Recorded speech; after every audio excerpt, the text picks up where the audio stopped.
Hello, everyone, and welcome to another episode of We Are Milton, a podcast brought to you by the City of Milton. The goal of the podcast is to provide information about all things related to Milton, Wisconsin. I'm Inga Cushman, Administrative Services Director for the City of Milton, and with me today is Police Chief Scott Marquardt. Good afternoon. I almost said good morning. Good afternoon. Scott is actually, he just celebrated his 5-year anniversary with the city recently, right? Yeah, it's gone by in a blink, but yeah, 5 years already. Yeah. Well, we're happy that in 2015 you decided to join our department. Happy I'm here. Very much so. So Scott is with us today because we are going to talk about the police department working on their Wiley Egg reaccreditation. So I think our first question is, what is Wiley Egg? Yeah, so the accreditation process isn't new to law enforcement. We've been talking about accreditation going back probably to the early 80s. There was a national group called CALEA, which is the Commission something on law enforcement accreditation. And what they did is develop kind of a set of best practices and standards that people who wanted to be accredited had to abide by. Well, those weren't really designed for smaller agencies. They were more for the bigger agencies, a lot of standards. And so what some states decided to do is states were interested in accreditation as well, but wanted another option. And so Wisconsin was one of those states and developed a state-specific accreditation group called the Wisconsin Law Enforcement Accreditation Group. That's where Wiley Egg comes from. So in 1996, they developed a set of standards and have been operating ever since. Now in 2020, we're up to 42 agencies who do what's called full accreditation, which is about 200 separate standards. And then there's an additional 20 agencies-ish in the state that do what's called core accreditation. And what core accreditation is, it's for the smaller police agencies, typically 10,000 population or less. And it's not the 200 plus standards. It is focused more on the top 50. So the policies that are required by the state of Wisconsin, the best practices on kind of the high incident liability things like use of force and pursuit policies and things like that. When the city of Milton started the accreditation process, our first accreditation was in 2014 before my arrival here. At that point, core accreditation wasn't even a possibility. So we went through full accreditation with the 200 plus standards. We got reaccredited in our very first review. We're reviewed every 3 years to make sure that we're still complying. And our first review was in 2017. And in that intervening time is when they came up with core. And there has been cities much larger than us all over the state who are doing core accreditation. I think in my review of the accredited agencies, the City of Evansville Police Department and our police department are the smallest police departments in the state that are doing full accreditation. So it can be a lot of work, but most of the setup work, was done in prior years, and we've decided here that we're not going to take a step back into core accreditation. We're going to keep doing the full accreditation.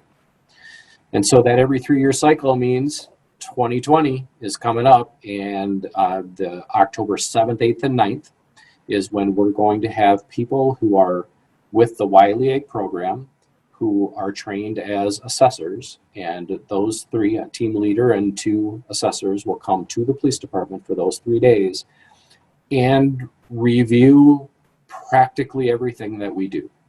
They look at our policies, they look at our procedures, they look at what our operations look like, they look at sworn and non-sworn operations, they check out the 911 center, they ride along with officers. They also take public comment, which is something that we'll talk about in a minute. So their goal is to collect as much information as possible to assess how we operated over the last 3 years. Mhm. And so each one of those standards that are in the accreditation standards, we have to create what's called proofs for those standards. So not only do we have to have a policy that says what the standard requires, we also have to show, hey, we followed that policy every single year over the last 3 years. So there's a lot of documentation to review, but it really puts us in a good position that we really are following the very best practices according to the state of Wisconsin and national standards as well on how policing is conducted. And there's a lot of talk right now about police reform. And one of the things in those reform talks is specifically having use of force policies reviewed by an accreditation organization. We might get to the point that accreditation becomes even more popular, if not mandatory, down the road, though, because I think it, in my biased opinion, I think it helps us show the public that we aren't just winging it. There are very strict standards that we abide by and live by every day. Yeah, and those policies that you referenced, we are starting to put some of those on our website as well, and we can provide a link in the description of this podcast so people can access that as well, just to provide more information to the community members. Absolutely. One of those policies that we put up there is our body-worn camera policy, and that is actually mandated by state law. The state of Wisconsin legislature passed a law that talks about management of body cams and body cam footage. And one of the requirements of that law is that we publish a policy. If we have body cameras and we have a policy on body cameras, we must publish and make available to the public what that policy is. So we've now put that up on the website. And as you can imagine, with the events that have happened over the spring and summer, there has been a great deal of attention on use of force policies. In fact, I had some active community members reach out to me, and they were curious, where do our use of force policies sit in the city of Milton compared with others, and how would we handle situations were they to happen here? Went through quite an extensive review of our use of force policy, made some improvements, made some adjustments, found that our policies were really, really good. Again, because we're an accredited agency, we follow state law, we have all of these things that are required of us that we've abided by, but maybe people don't know that. And so a lot of police departments, and now ours included, we've made the decision that we're going to publish our use of force policy, so that if people have questions about, can we shoot at a moving car, or do we allow chokeholds, our policy is right there and is an immediate reference for anybody that's curious about how we're doing those things. I imagine we'll throw other policies up there as well. And one of the things that I have found in my research, to tie this back to accreditation, people are publishing the accreditation standards. The Wiley Ag Accreditation Standards are now in a 5th edition. So there's been changes and revisions through the years. And I'm considering throwing that up on the same webpage. So when somebody says, so you're getting accredited, well, what do you actually have to abide by? They can have that document and understand all of the things that are in it that we have to work on. Yeah. So I think we covered why Wiley Ag accreditation is important, but is there anything else related to that topic that you think the public should know? I think that about covers it. I think I don't want to get too philosophical, but policing can't be done without consent of the population that you're policing. And, and that's, again, part of the big conversation that's happening in this country. As part of that, there has to be trust between the policing agency and the population it polices. This is a way to help establish that trust. When the public knows that the things that we put out in work product and in our policy and procedures are reviewed by a completely independent body that comes in and takes a look and asks us to make changes when we aren't quite reaching a standard, I think that helps build that trust. And that's something that I'm sure will continue for a long time here. Yeah. So let's take a minute to talk about that public comment process related to accreditation.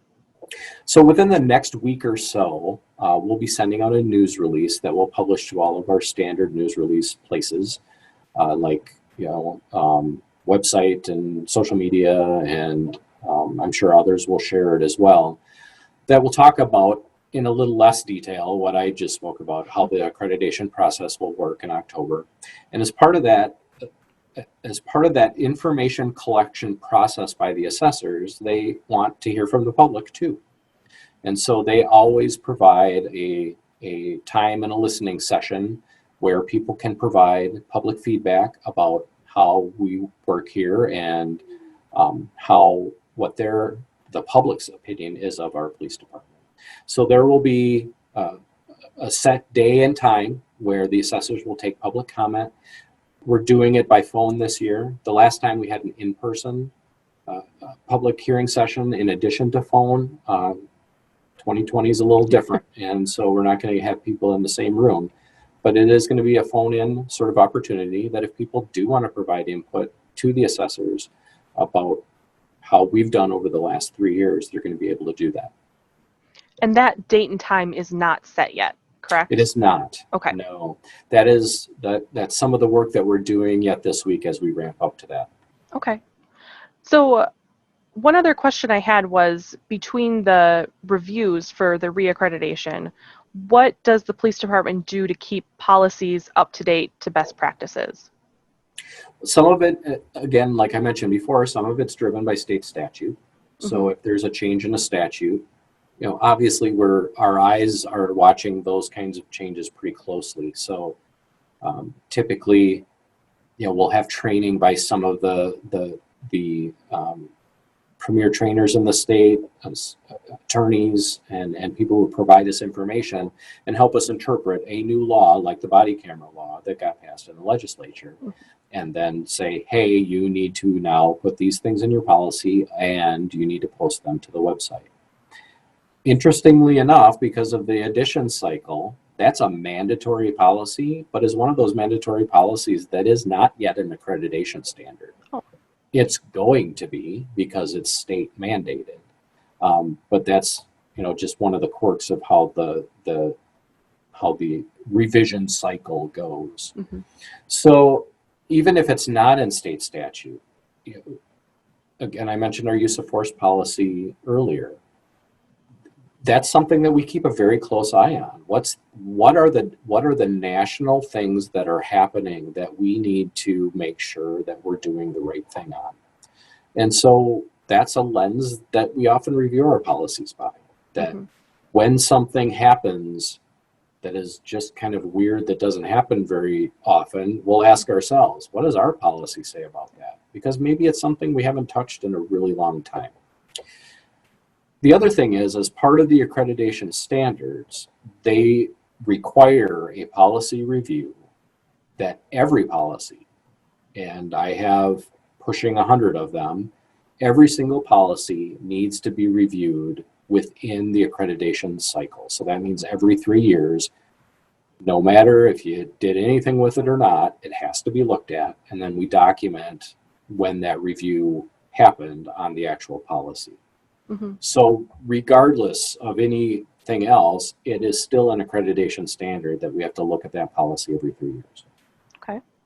Those are the big drivers, I think, changes in law, changes in practice, and then that standard review that we have to do as well. Yeah, and then when a policy is updated, if there's anything substantial or even just minor, how do you communicate that to the rest of the police officers?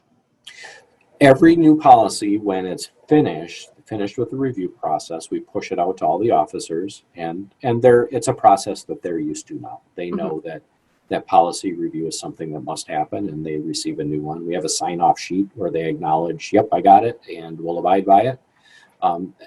Sometimes with the, how do I want to say it? With the higher stakes ones, we also do a quiz, and it's a way to generate conversation so that we're talking about it and not just saying we read it. we're talking about the policy, we're looking at some of those questions that are really important for us to remember, and then we document that the officers completed the quiz, and we're not trying to trip anybody up or anything, but we want to be able to show that, yeah, our folks really do understand that policy. One of the annual things that we have to do by state statute is we have to do training and strip searches. I don't remember a time in my career where I ever performed a strip search, but there have been situations that have occurred in the state that drove the legislature to say, we can't keep doing this. We must establish a state law that mandates this. Mm-hmm. So we do strip search training every year. And that is always a policy review with a quiz. It's just a really great way that we can get that information in front of our officers and show as part of the accreditation process, because that's one of our standards, that this is the training that we do. Good. Well, thank you, Scott. Is there anything else that you want our community members to know about the accreditation process, or anything else related to the police department at this time? I don't think so. Again, don't wait for the public information session to provide feedback. You can do that anytime over a 3-year cycle. I don't care what day it is. Give me a call. That's something that I'm really passionate about, is establishing relationships in this community, and think and hope I've done a pretty good job of that over the last 5 years, but want to continue that, because again, we can't police without the trust of the people in the city of Milton. And we help build that trust by keeping lines of communication open. I hope we keep doing that. Yeah, you did mention that there were a few community members who did contact you fairly recently with some questions, so we definitely encourage our community members to take their lead and do that as well. And it went very well. They didn't know what we did, and it gave me an opportunity to show them that, yeah, I did have to make some tweaks and adjustments, because those tweaks made me feel better. But overall, the community members were very happy with how our policy looked and the things that we abide by. So I think that's important, and I'm glad that people are able to reach out like that. Yeah. Well, thanks for joining us today, Scott. Sure. Do you have any suggestions for some future podcast topics? Oh, I'm sure. Putting you on the spot. We can delve into one of these policies and start picking them apart or something. That's a possibility. I think we always do an annual Halloween one, so I suppose that one's coming up too. Well, we'll see what Halloween looks like this year. But the Halloween of COVID, yeah, we'll see what happens. And just a note on that, we have received a few questions about trick-or-treating in Milton and what that's going to look like. And no official decision has been made yet, and we will be updating our community on trick-or-treat plans as they're made through our website and social media, and we'll try and put something in the Milton Courier as well. So, thanks everyone for listening to this episode of We Are Milton. Our podcast is available on Google Podcasts, Apple Podcasts, Spotify, SoundCloud, and Facebook, and we also post a video version on our YouTube channel as well. So, until next time, we are Milton.